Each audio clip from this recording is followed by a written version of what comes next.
this is Dana Miller with Hotel News Now. Today I'm with Jim Alderman, Chief Development Officer and EVP of Extended Stay America. Thank you so much for joining us today. Thank you, Dana. Great. It's great to be here. Awesome. So looking back on the first half of the year, touch upon some company highlights and what's really been your top priority. Wow, we've had a great year. Our highlights have really been we've started construction on about 8 properties, 8 new ESA 2.0s, including one here locally in Chandler, Arizona, in the Phoenix metro area, and really launching in the mainstream success of our franchise program has been terrific. We're ahead of pace where we thought we would be and going to finish the year very, very strong, which has really empowered us to rethink next year and try to double the amount of growth we had this year. So it's been a great year, full of highlights. Let's talk a little bit about what markets you're really targeting. You know, Okay. obviously construction costs are still on the rise. Sure. So touch about that. You know, what's interesting is we're targeting about 8 markets for corporate development. For franchise development, as you know, you target all 50 states. We're currently just domestic. We do have ESA Canada, but we're not currently growing that. It's just a brand. We used to have some hotels in Canada. But as far as the concentration, it's really the states with the highest growth. It's your Florida, North Carolina, South Carolina, Georgia, Texas, Arizona, Washington, Virginia, Tennessee. Those are the concentrations really for corporate development, corporate investment, because you just can't overcome the inertia of a lot of people moving to your state. So it makes it for a really good economic situation for us in those states. But as far as franchisees, they find stuff everywhere. I've got a property in Ukiah, California that just broke ground. They poured the slab. I'm so happy. Congratulations to them. And let me tell you, that's not an area I was focusing in because, quite frankly, it's very difficult to build in California. We have close to probably $1 billion worth of real estate in California already that we own. And it's the more difficult states where we can't run as fast as we need to. We're satisfied with our existing distribution and allowing those territories to be franchise territories. And on your guys' second quarter earnings calls, it was mentioned that you were pushing forward with the 2.0 strategy. Yes. Where are you right now in regards to that strategy? So we're shape-shifting a little bit. So we've been very successful in rolling out the new builds, and we've got those where we're priced. So the first one we ever did, it's really interesting. Here we have the ESA, the first ever ESA 2.0. Everything after this is really a 2.1. This one was a little too expensive. So our new CEO, Jonathan Halkyard, came in and he said, "This is great for us, but franchisees need to build in markets that don't necessarily have the rates of Phoenix Metro." So we had to bring the price down. And so where we are is we've brought that down and had an amazing reception for the franchisees. So we're right in the thick of it. I'd say we're ahead of where we were, where we thought we would be from a franchise point of view. And on a development point of view, we're right where we need to be, but we will probably taper that off a little bit on owned corporate development after 2021.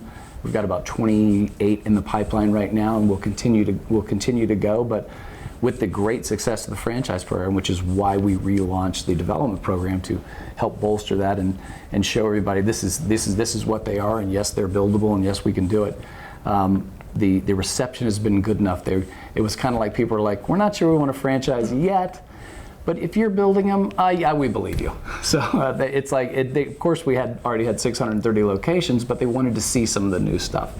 And we really thought they'd wait till we got it done and see how it did. But developers like to develop, and with a viable product, and they look at our plans and they say that I believe you've come up with the right formula. And it's not rocket science we're creating. A lot of people have been doing it.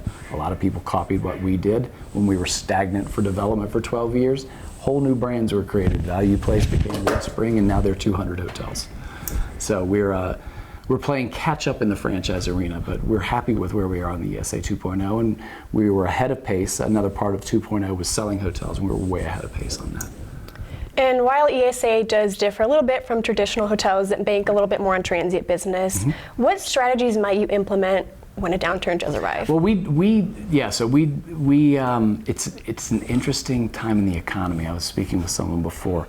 It's the combination, I really believe, of the continued full employment, but the nervousness. So everyone's like, things are going to get really bad, but everyone has a job. So I believe that causes a little more friction in it's time to move. So why don't I check out the area and rent a little, or stay in a hotel a little before I make the commitment? So I believe that convergence is probably going to lead to a lot of increased occupancy in our segment as the economy's strong. People need a place to stay, and people are moving for work, but not permanently. And I see it at our hotels all the time when our 30-plus stays really seem to be increasing in some markets, and especially with construction. And it's good to be able to have the footprint we have to capture that. And I believe, like in the last downturn, I mean, it's not, we're not going to be known as downturns are us, but we're the more likely beneficiary in the mid-scale room where you can cook and eat. And so we're the likely beneficiary of, what, to keep my job, they now want me to go out of town for 9 weeks. Well, I'm not going to move, I'm just going to stay. So I believe the transient nature of people not wanting to relocate in this tense part of the economy, everyone's, again, you think it's going to get bad, and I hate that the American psyche is dealing with that right now, but I believe it's actually going to have benefits on our hotels, especially our segment, not particular to ESA, but this mid-scale segment that is the all-suite with the ability to cook with kitchens. And lastly, what might be some ways you're keeping the brand fresh with a new prototype or other new innovations? That's what we're so excited. This is the first new prototype in 12 years, so everything about it's fresh. But when you really look at it, it's not physically the room itself, not entirely much different from 12 years ago, but updated colors, updated appliances, the smooth top burners versus the coils, and even in ours right now we have we have these burners that are safe burners that can actually modulate off, so we're working with the manufacturers to make those better. The update on the colors, the update on, after owning these for 25 years, what you really learn a lot of is what breaks quick, what materials to use. So we're trying to have a better stay play area, which is a better area for the guests to enjoy their breakfast offering in the morning, and up the ante a little bit on the laundry and the vending.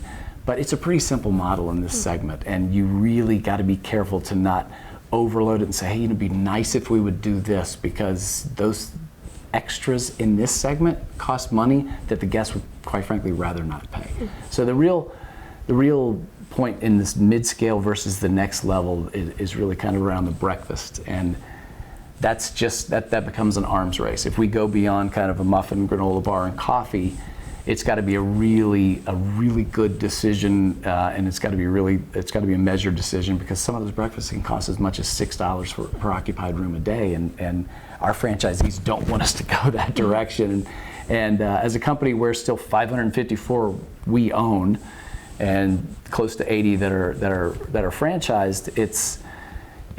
We still don't operate in a vacuum of we're going to make all the decisions ourselves. This has to be every decision has to be robust enough to stand the test of a franchisee.